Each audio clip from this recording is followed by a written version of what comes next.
welcome to this explainer. Today, we're basically putting on our detective hats to investigate a massive scientific mystery, one that literally shaped our entire understanding of physical reality. We are going to break down some classic experiments to see exactly how the atomic foundations of matter hold up when we put them under a microscope. It's a journey into the absolute bedrock rules that govern everything from basic stoichiometry to modern chemical engineering. So let's just dive right into it with a really fundamental question. Can matter simply vanish, or is it always just hiding somewhere? You know, when you watch a campfire burn down to a tiny pile of ash, or a puddle of water just evaporates on a hot day, it certainly looks like that mass just ceases to exist. But to actually prove that, we can't just trust our eyes, right? We have to rely on meticulous measurement to see if the mass actually changes during these transformations. Let's establish our ground rules with a standard physical change. Think of this as our baseline control. We're going to zero out a highly precise digital scale with a clean beaker, and then add some water and common table salt. Before any mixing happens, our starting mass sits at exactly 55.010 grams. Okay, so we've got a very precise starting point to track any potential shifts as we manipulate these materials.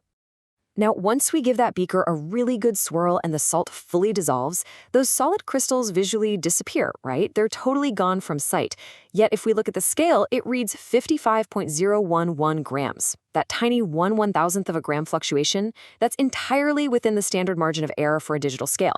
So practically speaking, the mass is completely unchanged. The total mass is just the sum of its distinct parts, behaving exactly as expected. But hey, let's spice things up and introduce an anomaly by running a chemical reaction, but this time in an open flask. We're going to take some baking soda, which is sodium bicarbonate, and regular vinegar. We record the total starting weight of everything unmixed, pour the baking soda into the vinegar, and then let it do its thing before we weigh the bubbling flask and the empty balloon. Whoa, okay, so it fizzes like crazy, but look at the scale. It shows a very noticeable drop in mass. The final reading absolutely does not match our baseline. This brings up a super critical question. Did we literally just destroy matter? Did some fraction of the stuff we started with just get deleted from the universe?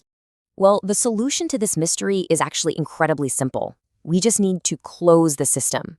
If we run the exact same experiment but make one crucial modification, snapping that balloon tightly over the top of the flask before mixing, everything changes. The powder drops, the reaction fizzes, the balloon inflates, and this time, the final mass on the scale remains completely identical to the starting mass. The discrepancy we saw earlier is totally gone. The matter didn't disappear at all. It just changed outfits. The reaction between baking soda and vinegar produces carbon dioxide gas.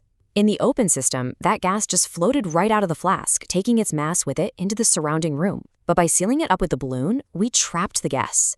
The missing mass was just carbon dioxide trying to make a getaway. The atoms rearranged themselves, sure, but their collective mass remained entirely intact. And this amazing little revelation brings us to the formal law of conservation of mass. Simply put, in a chemical reaction, matter is neither created nor destroyed. It merely changes forms.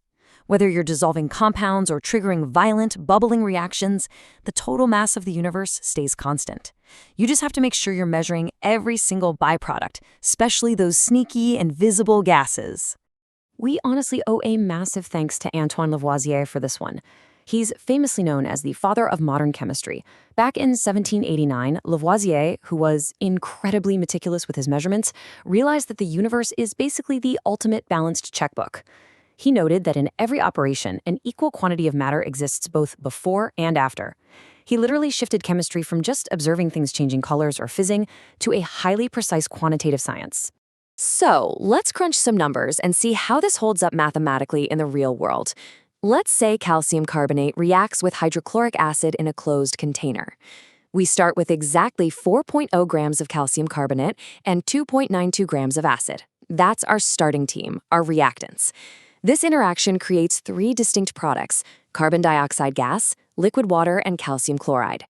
If we tally it all up, we see Lavoisier's law in action flawlessly. Our starting reactants give us a total mass of 6.92 grams. Now, add up the mass of our three isolated products, 1.76, 0.72, and 4.44. And what do we get? Exactly 6.92 grams. The input perfectly matches the output. It just proves this law is absolute as long as you're capturing and weighing every single piece of the puzzle. As we wrap up this explainer today, I want to leave you with a bit of a puzzle to test your new detective skills. If you burn 10 grams of ethanol in an open beaker and there is absolutely zero visible residue left behind, did you just break the law of conservation of mass, or do you maybe just need to think about system boundaries and where exactly that matter went? I'll let you ponder that one. Thanks so much for joining me on this investigation, and I'll catch you in the next explainer.